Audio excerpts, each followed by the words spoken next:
धन्यवाद। मैं S L Dureja, state president Haryana civil pension welfare association and member joint action committee retired Haryana.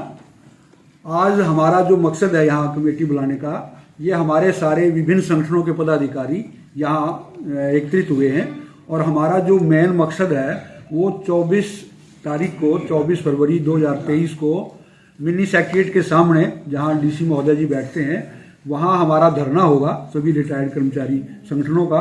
और इसका आह्वान जो किया गया था वो हमारी 15/12 को मानव सेवा संघ में एक कन्वेंशन हुई थी, उसमें हमने निर्णय लिया था कि जो हमारी डिमांड है बहुत समय से लंबित चली आ रही है और हरियाणा सरकार उनके ऊपर कोई भी ध्यान नहीं दे रही। जबकि ये जो बीजेपी की सरकार है, इन्होंने अपनी मैनिफेस्टो में वर्णित किया था कि जो हमारी रिटायर्ड एसोसिएशन की डिमांड्स हैं अगर हम सत्ता में आते हैं तो उनको पूरा करेंगे।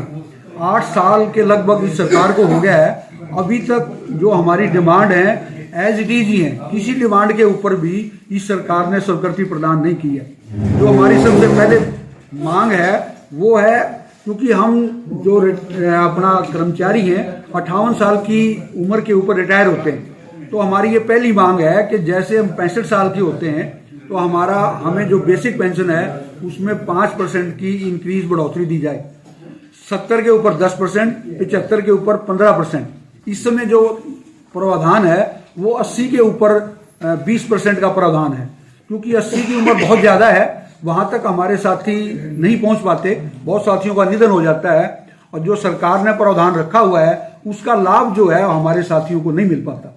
तो ये एक बहुत पहले की बहुत पुरानी हमारी डिमांड है।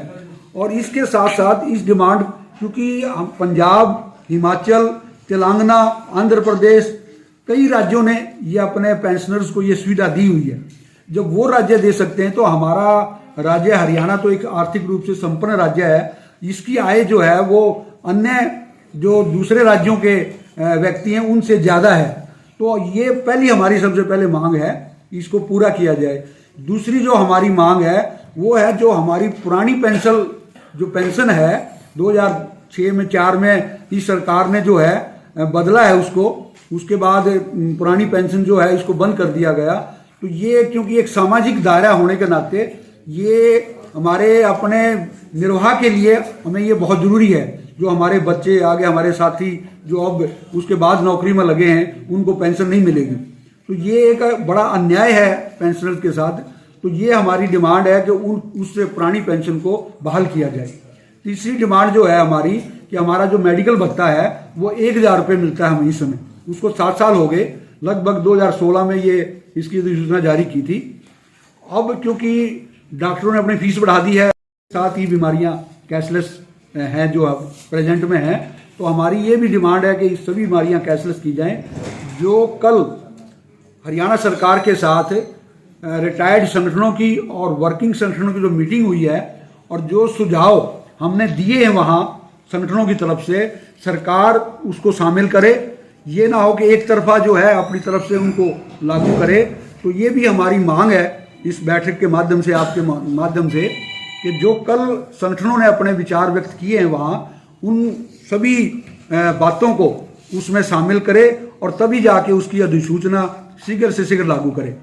चौथा जो है हमारा एलटीसी जो है वो हमारे फैमिली पेंशन को नहीं मिलती, वो फैमिली पेंशन को भी एलटीसी दी जाए, वो भी हमारा अभिन्न अंग है। अगर हम जीते हुए मिलती है, अगर एक की डेथ हो जाती है, चाहे वो मेल है फीमेल है, तो उसके बाद एलटीसी नहीं मिलती, वो भी एक बहुत बड़ा अन्याय है उनके साथ। तो वो भी एलटीसी का जो है प्रधान होना चाहिए। तीसरी नेक्स्ट जो हमारा मुद्दा है, जो सुप्रीम कोर्ट और हाई कोर्ट में फैमिली जो पेंशनर्स के हक में या एम्प्लॉइज के हक में जो फैसले समय समय पर दिए गए हैं पेंशनर के हक में, सरकार उनको लागू नहीं करती और उनके खिलाफ सुप्रीम कोर्ट में चली जाती है और वो बड़े बड़े साल लंबित रह जाते हैं और इतने तक वो जो पेंशनर हैं जो पीड़ित होते हैं उनकी डेथ हो जाती है।